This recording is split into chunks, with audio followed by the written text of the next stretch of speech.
também, e agora eu passo a palavra a vocês.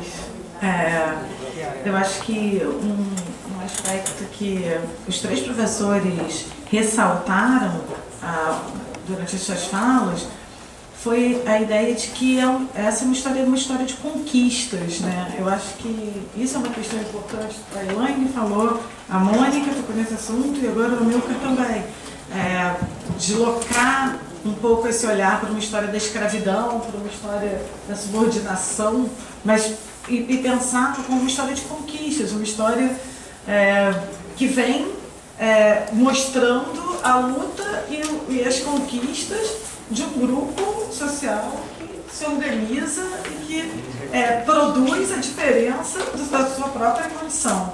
Então, acho que esse é um aspecto que eu gostaria de destacar da fala dos professores. E agora eu passo a palavra a vocês. Quem gostaria de perguntar?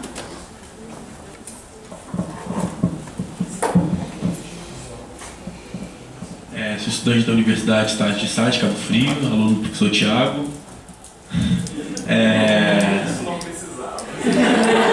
É importante. Eu queria perguntar à professora Mônica, também os outros também podem responder, se vocês têm notado com a introdução da educação em relação à cultura africana, à história da África, tem mudado a mentalidade das crianças e também tem sido um objeto de pesquisa entre os universitários e acadêmicos.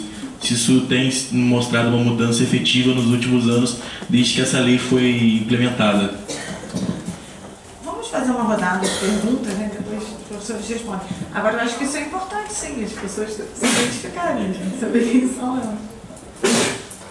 Mais alguma pergunta? Boa tarde. Meu nome é Cecília, sou orientanda da professora Keila, na Unirio. Na verdade, eu queria destacar também uma outra questão no Enem que chamou muita atenção, foi sobre as diretrizes curriculares. E queria que vocês falassem um pouquinho de uma coisa que me inquieta bastante, que quando eu vi as duas questões, a primeira coisa que eu pensei os alunos que fizeram a prova nunca ouviram falar de nenhuma das duas, né? De que forma que a gente pode pensar, acho que isso vai de encontro ao que a Mônica falou sobre os temas que são trabalhados em sala de aula, e a gente está envolvendo mais dois grandes temas, que seria a parte de uma legislação, enfim, e do próprio movimento negro, que não é discutido, pelo menos eu nunca vi dentro de nenhum material didático que eu pude ter contato para trabalhar, enfim, algo sendo mencionado nesse sentido. Gostaria que vocês estendessem mais um pouquinho essa questão dos temas, né, do que é possível ser trabalhado em sala de aula.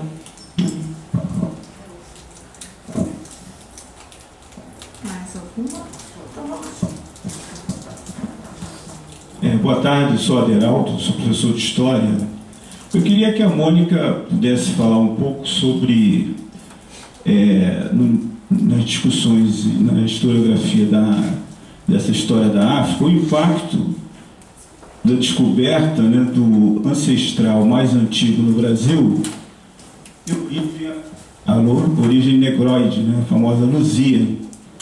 Porque isso é interessante porque tem uma grande forma de fazer com que essa discussão se aprofunde, né, no ponto de vista da história mais antiga e da pré-história. Acho que poderia, e talvez fazer uma relação com um trabalho interessante que eu estou me debatendo aqui, que é do Carlos Moore, sobre racismo e sociedade, que ele retoma uma discussão da história da África, do Diop, né? Quando ele fala das populações negras nos outros continentes, né? E faz uma discussão interessante sobre o pensamento que entende o racismo a partir da Idade Moderna, né? E ele defende a tese que essa discussão ela é muito mais anterior, né? E a questão do pluralismo, eu acho que você já colocou, que eu vim com essa questão, né? A questão da frente negra na prova do Enem.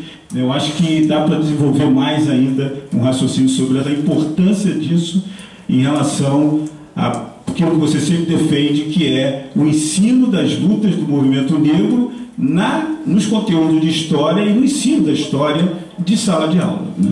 E para a Elaine, eu queria que você pudesse falar um pouco da luta. Você é da Jamaica, né? Você mora na Jamaica, é isso? a respeito dos movimentos de quilombos lá naquela região. Como é que está tudo sobre isso, se você tem como falar? Obrigado. Acho que agora é melhor a gente passar para a resposta.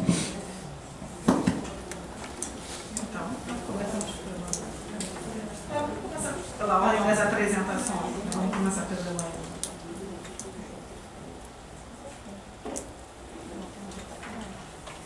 Bem, Go? Go.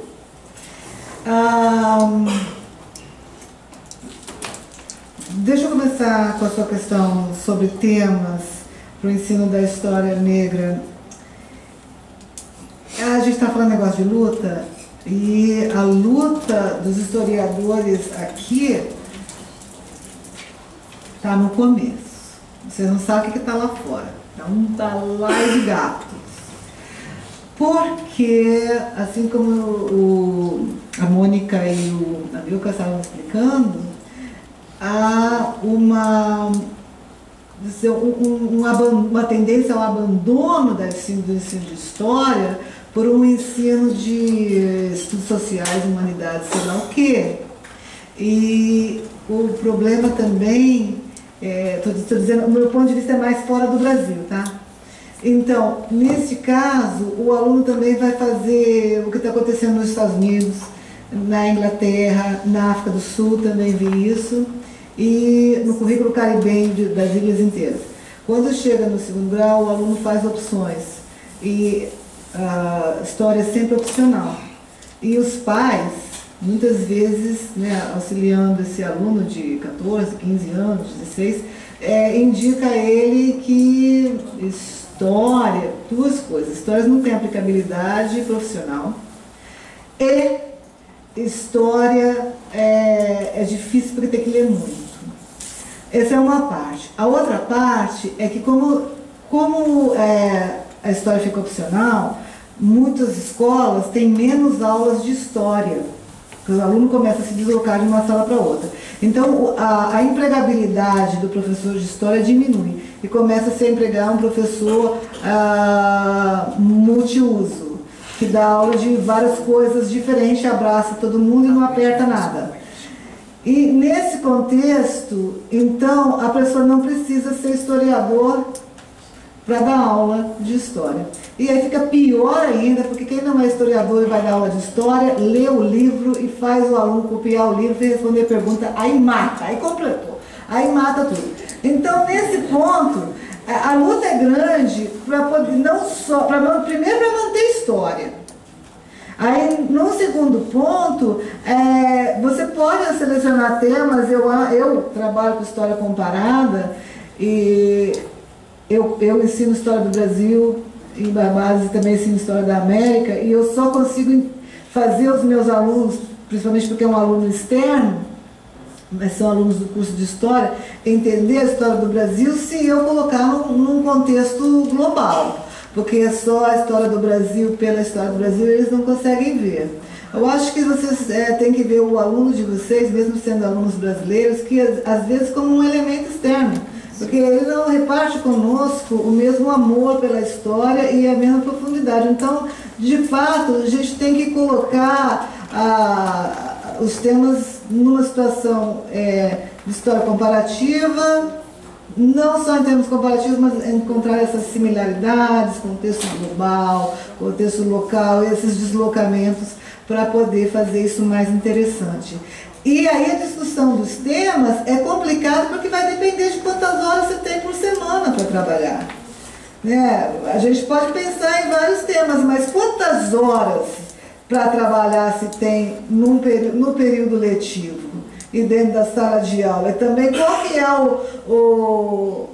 se você vai trabalhar com determinados temas, por exemplo, se você vai trabalhar com a história do reggae e o movimento negro no mundo, a maior parte das fontes para os alunos brasileiros vai estar na internet, vai estar no audiovisual, mas vai ver que a sua escola não tem uma conexão boa. Tem várias coisas, vários fatores que você vai ter que atuar e trabalhar nisso. Mas usando a imaginação e sabendo que esse é um campo de batalha e que estamos entrando agora, e aí junta toda essa luta, porque o que está acontecendo lá vai chegar aqui, não chegou ainda. Eu sou aquela pessoa do Apocalipse, entendeu? Venho eu com o meu cavalo dizendo: arrependam-se, porque o fim está próximo. Vamos lutar de novo. A segunda questão, que é sobre as revoltas de escravos no Caribe, elas são movimentos importantes. Tem a Jamaica tem uma tradição de rebeldia muito maior, até hoje, não é só de escravidão, mas até hoje ela tem essa tradição, inclusive entre os caribenhos. É interessante porque entre os africanos, os nigerianos são os problemáticos. Entre os caribenhos, os jamaicanos são os problemáticos. Você fala assim: olha, eu vou chamar meu marido, ele é jamaicano. Acabou a conversa, entendeu? Ou então eu falo para ele assim: ô Anthony, vai lá que você é jamaicano, você resolve essa história. Tem essa coisa. O movimento de escravos, ele existe sempre, existem várias histórias, não só de movimento armado, mas de greves, que os escravos param simplesmente de trabalhar para protestar sobre condições de trabalho ou sobre determinados castigos exagerados que este ou aquele receberam. Mas a coisa fica muito, muito pior depois da Revolução do Haiti. E aí você tem um alastramento, um pânico geral que se instala no Caribe inteiro. O Caribe é negro, não importa o que os porto-riquenhos digam ou os dominicanos digam, todos são negros. A população do Caribe, se você for falar de maneira geral, vamos dizer, 85% da população é negra. Então, há um pânico que se estabelece ali. E há também uma circularidade mesmo entre os negros, porque existe, primeiro que existe um processo de tráfico interno, de escravos que vão de um lugar a outro. Segundo, Haiti se torna independente e invade a República Dominicana. E nisso também você tem uma certa circularidade. O Haiti é muito próximo da Jamaica, muito próximo a ponto de dar para ir navegando. Depois eles vão se encontrar de novo em outros momentos. Há um movimento ali, e há um movimento entre ilhas de marinheiros negros. A Marinha Britânica usa muito marinheiro negro.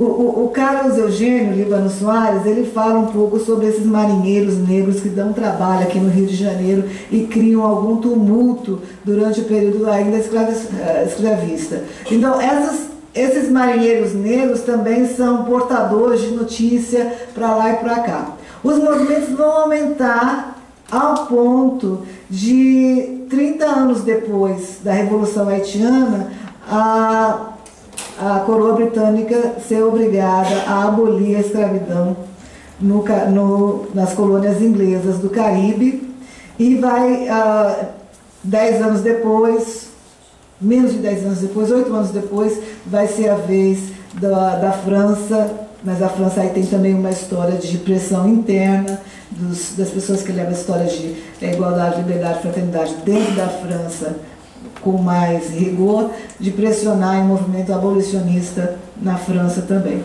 Então há uma... Mas aí é que está. Quando você estuda isso dentro da historiografia do Caribe, essa rebeldia não está situada apenas no período da escravidão, porque depois da escravidão, no pós-escravidão, as condições de trabalho não melhoram muito. E aí você tem outras greves, outras rebeliões, e o grande movimento que marca o fim do pós-abolição lá é 100 anos depois da abolição, em 1937, entre 34 e 37, quando há as grandes revoltas trabalhistas, que para nós são revoltas urbanas praticamente, que também são por condições de trabalho. Então o circuito se completa até 37, quando aí são feitas grandes reformas, a coroa britânica faz grandes reformas sociais e dá melhores condições de trabalho para os trabalhadores.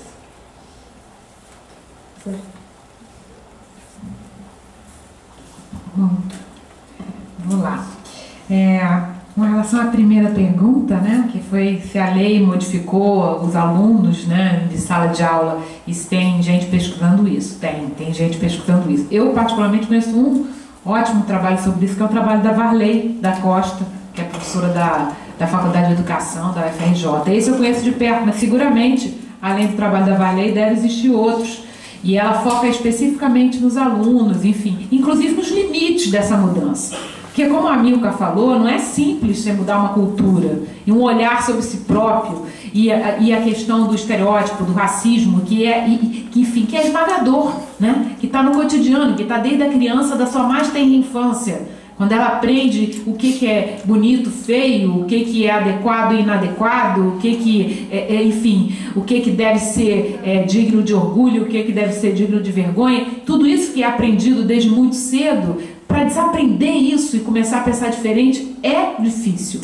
Mas o que se observa, e agora eu vou dizer assim, observando assim, sem uma pesquisa, porque eu não pesquisei exatamente sobre isso, como disse, há quem tenha feito, que esteja fazendo, sim se observa uma mudança. Sim se observa pelo menos um identificar-se com aquilo que antes não fazia, que vamos dizer, que a partir do momento que esses conteúdos e essas questões começam a fazer parte de sala de aula, e é claro, dependendo da forma como eles vão entrar na sala de aula, né, eles podem produzir uma identificação positiva. E essa identificação positiva só vai contribuir para uma melhora da autoestima. Eu acho que esse é o primeiro dado, a questão da autoestima, e o segundo dado é o sentido de conhecer também culturas e povos que têm a ver com a sua própria história, né, e que estavam até então ignorados, né? Por mais que se imagine o contrário,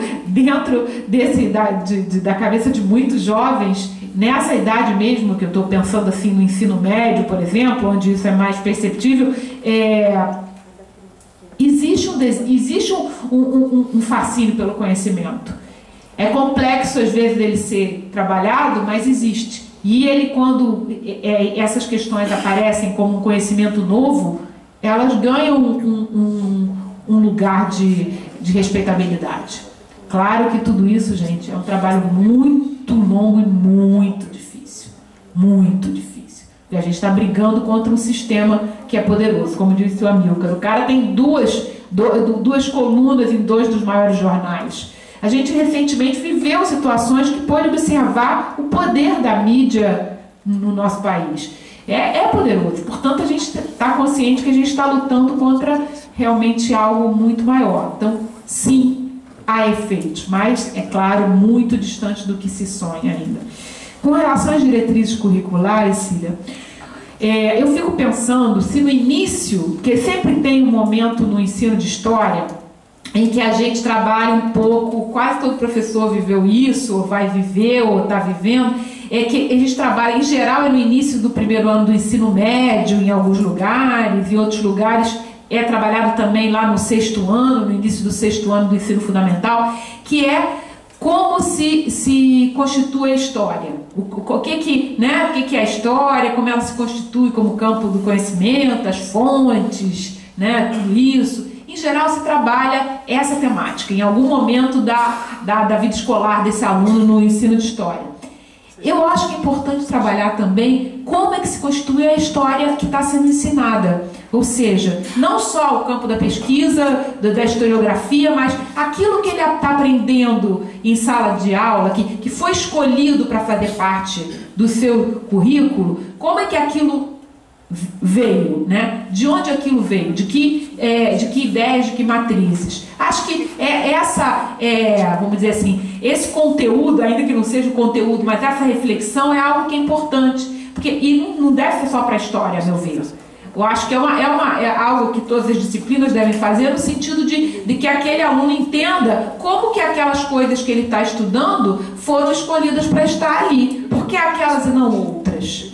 Né? Isso vamos dizer, um caminho para que esse aluno também se aproprie desse modo, né, de criação do conhecimento. E acho que às vezes as questões do Enem, elas, mais do que trabalham Porque, na verdade, se elas fossem trabalhar apenas por aquilo que está tradicionalmente em sala de aula, acabaria as coisas não se transformando. Então, às vezes, colocou o carro lá na frente dos bois, mas é para sinalizar que tem que se pensar também numa outra forma, em outras questões, né? Claro, repito, pensar em outras questões significa repensar o currículo de história. Não tem como fazer diferente. Com relação à pergunta do Aderaldo, né, que é a discussão historiográfica, a descoberta da Luzia, bom, é um tema interessantíssimo, enfim. Trabalhar com a descoberta da Luzia permite desconstruir o conceito de pré-história, trabalhar com os habitantes do Brasil em períodos remotos, que é sempre estimulante. Eu acho que, inclusive, para alunos do ensino fundamental, isso vira quase que um exercício meio Indiana Jones da vida, assim, algo que vai tomar pelo imaginário, e a gente pode usar esse desejo, esse interesse para trabalhar questões importantes. A descoberta da figura da Luzia, eu acho que ela atua em dois sentidos. Primeiro, essa compreensão da África como berço da humanidade, né? Esse entendimento e esse dado, né? Esse dado que é um dado que cada vez mais as pesquisas reforçam e nos dizem, né? Nos dá chance de trabalhar os processos migratórios, né? Nos dá chance de trabalhar a ideia de humanidade, inclusive. Essa ideia que essa sim vai permitir superar essas clivagens inventadas ao longo do tempo. E também, né, isso vai nos permitir discutir, né, porque como essa humanidade veio se transformando fisicamente, culturalmente, e a partir da figura da Luzia. Além do que, o diálogo com a arqueologia é um diálogo muito positivo para o ensino de história. E não só na arqueologia pré-histórica. Essa arqueologia que ela vamos dizer, um campo do conhecimento que, até pela concretude que ela traz, ela vai permitir que os estudantes possam visualizar, né, marcas e evidências do passar do tempo.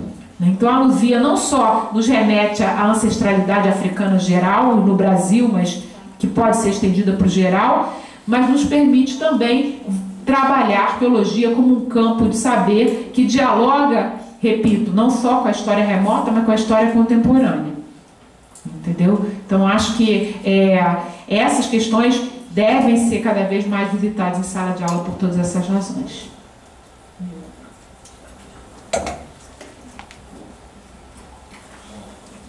Em primeiro lugar, obrigado pelas perguntas, boas perguntas.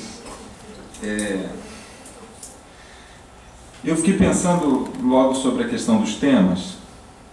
Eu fico pensando muito isso, sempre converso com os meus alunos. Eu acho importante pensar a história do Brasil, no caso da Frente Negra, do Movimento Negro Unificado, dos movimentos sociais e da participação dos movimentos negros nas lutas por democracia, por exemplo,